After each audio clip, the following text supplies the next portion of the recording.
On an April afternoon in St. Peter's Square, the sky of Rome spreads out peacefully. Without a cloud, the gentle light of the sunset dyes the ancient buildings in gold. It is one of the rare days of the year when the weather in this city is truly pleasant. Not hot, not cold, but just right, warm enough for people to feel the peace as a gift from nature. St.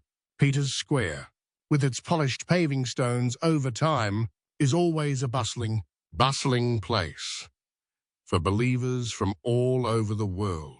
They come here to admire the beauty of the Vatican architecture, to pray and to seek connection with God. Every day, this place contains a very special atmosphere, full of solemnity and reverence, but also the laughter of children and families strolling between the stone columns under the large umbrellas of the cafes on the side of the square.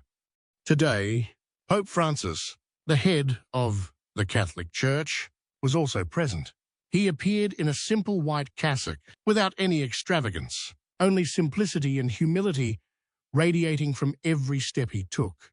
The Pope, known for his closeness and kindness, often goes out to meet the faithful, talk to them, bless them, and even listen to their stories. Today was no exception. As the faithful lined up to receive his blessing, a strange atmosphere seemed to hang over St. Peter's Square. This was not the tense moment of a big event, nor was it a solemn ceremony.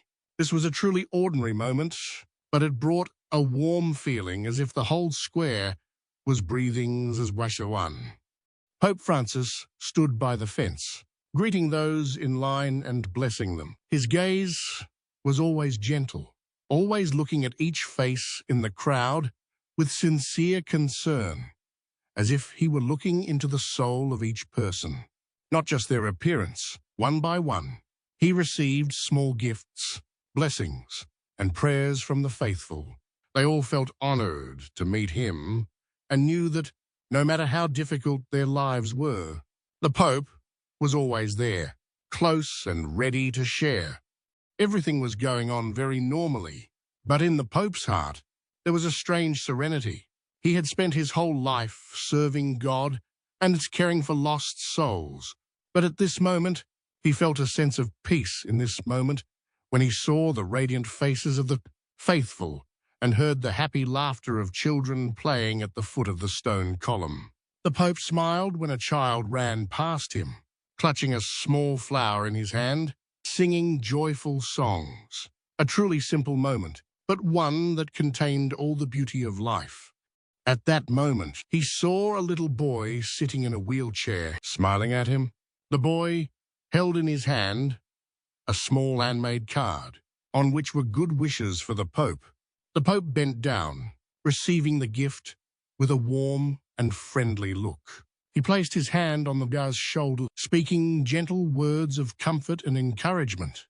A delicate, touching moment, wordless, but full of connection between people, between one heart and another.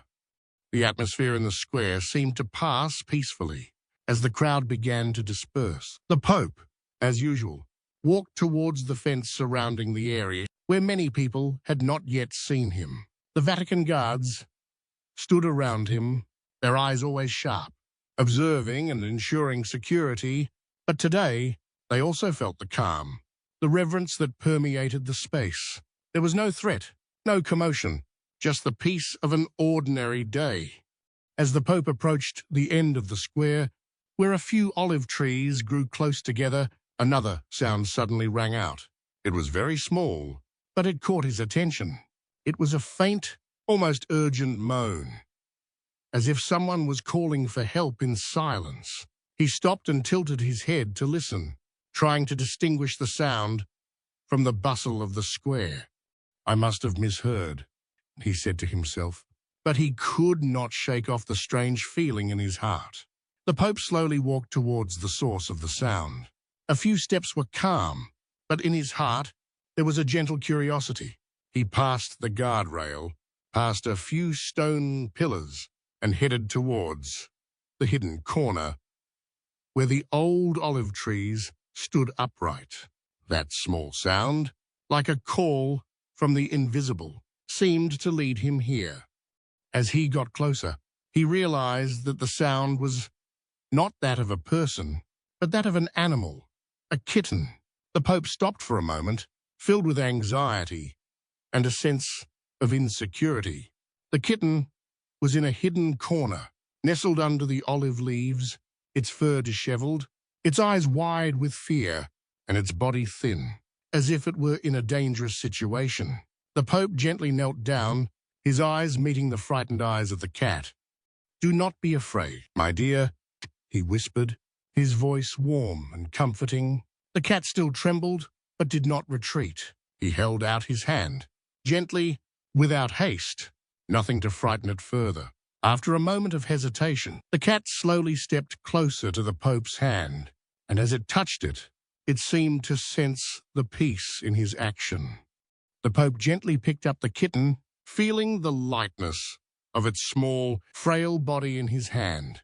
Its dirty grey fur was covered with dust and stains, but its large, sparkling eyes held him in awe. The cat trembled, but gradually calmed, as it felt the tenderness with which the Pope held it. "My dear, God has brought me to you," the Pope whispered, his eyes filled with compassion. The little cat mewed weakly, as if in response, and rested its head in his warm hand. The scene was simple, yet magical. For a moment, the Pope felt as if he were holding a creature in need of salvation, a small soul lost in the vast world. A guard stepped forward, slightly hesitant, before the strange sight. The Pope was kneeling under an olive tree, holding a dirty kitten in his arms. The guard spoke, his voice gentle but full of responsibility. "Your Holiness, do you need our help?" The Pope looked up, smiled, and shook his head. "No, thank you, but I need a small towel and some clean water. This little kitten needs us." The guard nodded, quickly leaving to carry out the request. While waiting, the Pope sat there, stroking the cat, an indescribable sense of peace rising in his heart. He remembered his sermons on kindness and love without discrimination, and now he himself was practicing them in the most authentic way. A few minutes later, the guard returned with a clean towel and a bottle of water. The Pope himself dipped the towel in the water and gently wiped the dirt from the cat's fur. The little cat seemed to sense the tender care, its eyes closed in trust under the dirt. The grey fur shone with a smoothness, imperfect, but enough to recognize that the cat had been a beautiful creature before the harsh life had turned it into what it was. "Do you know where this cat came from?" The Pope turned to one of the worshippers standing nearby, his eyes sparkling with curiosity. The woman, who appeared to be a local resident, shook her head. "I don't know, Your Holiness. But there are often stray cats here. They live in the dark corners of the city, often forgotten." "Forgotten," the Pope repeated, as if he were pondering the meaning of the word. Then he smiled gently, looking down at the cat, resting peacefully in his arms. "But today, God has not forgotten me." After wiping the dirt off and giving the cat a few sips of water, the Pope decided to take the cat back to the Vatican. He could not leave the little creature alone in the dangers of the streets. His soldiers and guards were not surprised by this decision. They were used to the Pope's special compassion. As the Pope's car entered the Vatican grounds, the sun was beginning to set, leaving the sky a pale purple. He got out of the car, still holding the cat in his arms, and walked into a quiet area of the grounds. A young nun, who was usually in charge of taking care of the household, hurried over when she saw him. "Your Holiness, what can I do for you?" she asked. Her eyes filled with curiosity when she saw the little cat in his arms. "Can you prepare a warm place for this cat? It needs rest and better care," the Pope said, his voice filled with concern. The nun quickly nodded and led the Pope to a small room where she prepared a soft basket lined with a clean towel. She brought a bowl of warm milk and placed it before the cat. At first, the cat seemed hesitant, but then, as if feeling safe, it began to sip the milk, its eyes filled with gratitude. Over the following days, the cat gradually became an indispensable part of the Pope's daily life. He named it Francisca as a way to remind himself of his kindness and attachment to all living creatures on earth. Every morning, the little cat would follow the Pope around the Vatican grounds, becoming his silent but loyal companion. Francisca not only brought joy to the Pope, but also made everyone in the Vatican feel a strange warmth. The nuns often brought her food, the priests occasionally stopped to pet her, and even the stern guards smiled when they saw her running around. One evening, as the Pope sat in his study, preparing his Sunday sermon, Francisca jumped onto his desk, her big eyes staring straight at him as if she wanted to say something. The Pope laughed, gently stroking her head.